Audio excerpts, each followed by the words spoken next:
J'ai récemment écouté un podcast de Andrew Huberman sur la plasticité cérébrale et comment apprendre plus facilement et plus rapidement. Et on va voir comment adapter ça au jiu-jitsu.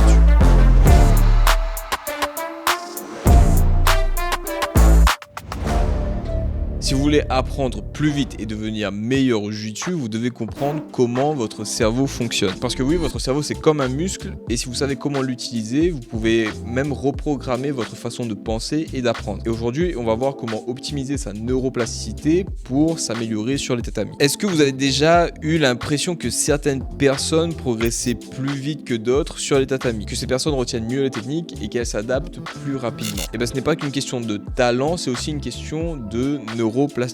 La neuroplasticité, c'est la capacité de votre cerveau à se modifier lui-même. Il peut créer de nouvelles connexions, effacer les anciennes et s'adapter en fonction de ce que vous lui demandez. Et le plus intéressant, c'est qu'on peut influencer cette neuroplasticité pour qu'elle aille dans le sens qu'on veut. Ce concept a été popularisé par Andrew Huberman, qui est un neuroscientifique à l'université de Stanford. Il a passé sa carrière à étudier le cerveau et à comprendre comment est-ce qu'on peut optimiser son fonctionnement. Et aujourd'hui, on va voir comment appliquer ces recherches à notre pratique du jiu-jitsu. Donc, par rapport à la neuroplasticité, il existe 3 types de neuroplasticité différentes. On a la neuroplasticité à court terme, à moyen terme et à long terme. Chaque neuroplasticité a son importance, mais celle qui va nous intéresser le plus, ce sera la neuroplasticité à long terme. Donc, pour vous donner un exemple de la neuroplasticité à court terme. Imaginez que vous devez faire une compétition le matin et que vous n'êtes pas du tout une personne du matin. Vous prenez un café fort, vous mettez une musique motivante et vous faites une préparation mentale pour être en état d'alerte. C'est un changement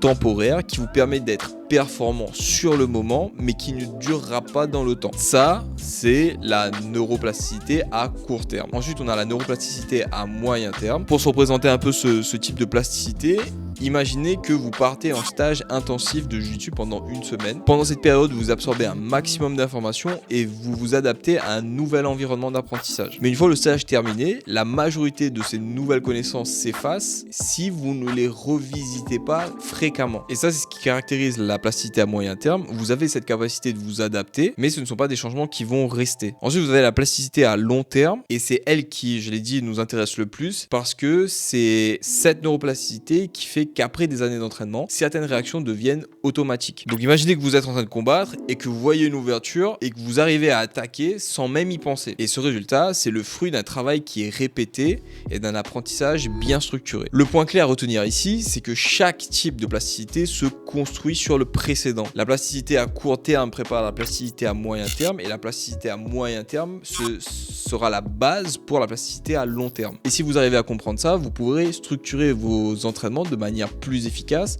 en tant qu'athlète mais aussi en tant que coach. Pour qu'il y ait ces changements au niveau de votre cerveau et au niveau de votre système nerveux, il faut qu'il y ait 2 paramètres qui sont indispensables et c'est l'état d'alerte et le sommeil. Et si vous arrivez à contrôler ces 2 paramètres, vous pouvez contrôler la neuroplasticité, vous pouvez contrôler les changements qui se passent au niveau de votre cerveau, améliorer votre apprentissage dans la direction que vous voulez. Comment contrôler ces 2 états? D'abord, il faut savoir quand est-ce qu'on est dans cet état d'alerte maximale. L'apprentissage, ça ne se fait pas n'importe quand, il faut que votre cerveau soit le plus réceptif et on dit qu'il est le plus réceptif quand on est en état de concentration et de focus élevé et quand on est dans un état d'alerte élevé. Pour la plupart des gens, ce pic d'attention n'est pas constant dans la journée et il va varier. Ce qui correspond à ce qu'on dit souvent quand on dit qu'il y a certaines personnes qui sont du matin et certaines personnes de l'après-midi ou du soir. Ça veut dire que ces personnes-là ont un état de concentration et un état d'alerte qui va être plus élevé ou le matin ou l'après-midi ou le soir. Et si on arrive à caser ces entraînements à ce moment-là, on va pouvoir assimiler plus facilement. Que ce soit ces entraînements de jiu-jitsu ou que ce soit autre chose. Si par exemple on veut apprendre une langue, si on arrive à être conscient de quand est-ce que cet état de focus élevé, de concentration élevée a lieu, on arrive à optimiser son apprentissage. Donc il y a certaines personnes qui sont ultra réveillées dès le matin et qui sautent carrément du lit. Et ces personnes-là, on va avoir dès le réveil un niveau de concentration et de focus élevé. Et d'autres personnes atteignent ce pic de concentration, et ça c'est la majorité des personnes, selon Andrew Huberman. La majorité des personnes atteignent leur pic de concentration en fin de matinée, voire en début d'après-midi. Et là, certains d'entre vous vont me dire « Ah, mais moi mon pic d'activité, il est en fin de matinée ou alors en début d'après-midi, mais je ne peux que m'entraîner au jiu-jitsu le soir. Et ben c'est pas un problème parce que selon la science, faire du sport le matin entre 1 heure et 3 heures après s'être réveillé améliore la production de neuromolécules, ce qui va booster votre concentration plus tard dans la journée. Donc même si vous ne pouvez pas vous entraîner au jiu-jitsu le matin, faire une séance de musculation ou de cardio peut vous aider à mieux apprendre en soirée. Donc si vous voulez optimiser votre apprentissage, juste le fait de faire de l'activité physique le matin, c'est pas forcément faire la meilleure séance de muscu ou aller courir un marathon, c'est juste bouger son corps. C'est suffisant pour améliorer son apprentissage du jiu-jitsu plus tard dans la journée. Encore une fois, du jiu-jitsu ou autre chose. Mais apprendre et être plus réceptif, ça suffit pas pour déclencher cette neuroplasticité. Pour que le cerveau se réorganise et réarrange ses connexions, il a besoin de repos. Et ce processus se passe principalement lors des phases de sommeil profond et les phases de ce qu'on appelle du repos profond non dormant. Comme par exemple faire de la méditation ou Andrew Huberman, il dit dans son podcast que lui, il fait du yoga nidra. Et le fait de, ou alors atteindre un état de sommeil profond, ou alors atteindre un état de repos profond, même sans dormir, ça va être efficace pour que ces connexions entre les neurones et que les connexions dans votre cerveau se réarrangent pour pouvoir mieux performer plus tard sur la même tâche. Donc par exemple, si vous avez eu une longue journée de travail et que vous sentez que votre énergie baisse dans l'après-midi,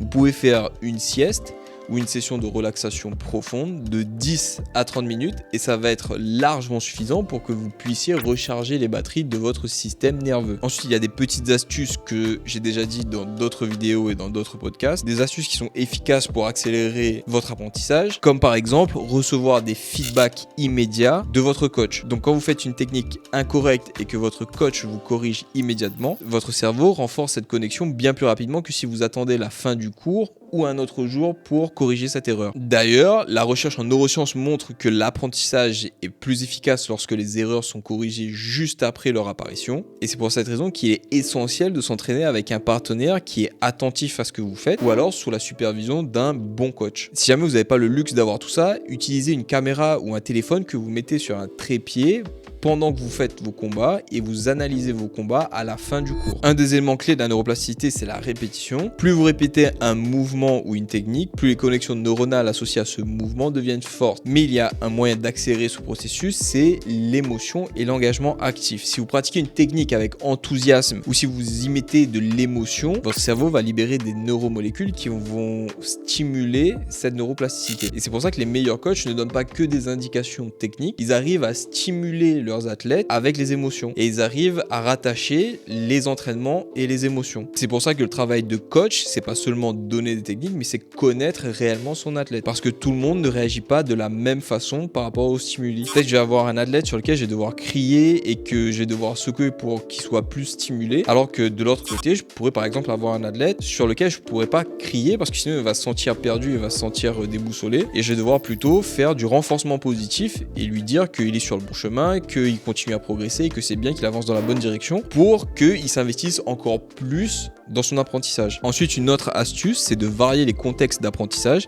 Si vous répétez une technique uniquement dans un cadre donné, votre cerveau va associer la technique à un contexte, à un cadre précis. Mais si vous essayez cette technique avec différents partenaires sous différentes pressions, alors vous vous adaptez plus facilement.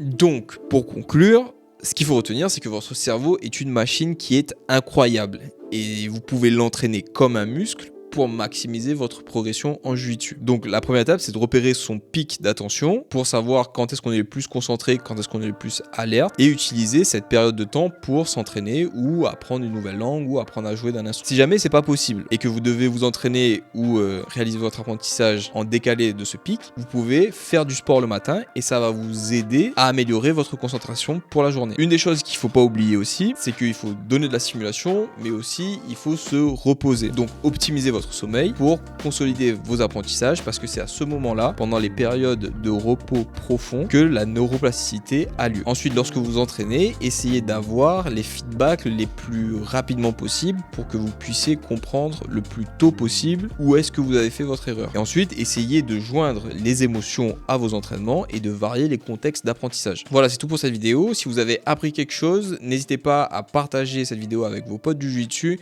laissez-nous des finger locks et abonnez-vous à la chaîne Meta Jiu-Jitsu. Moi je vous dis à bientôt dans une nouvelle vidéo. Ciao, os.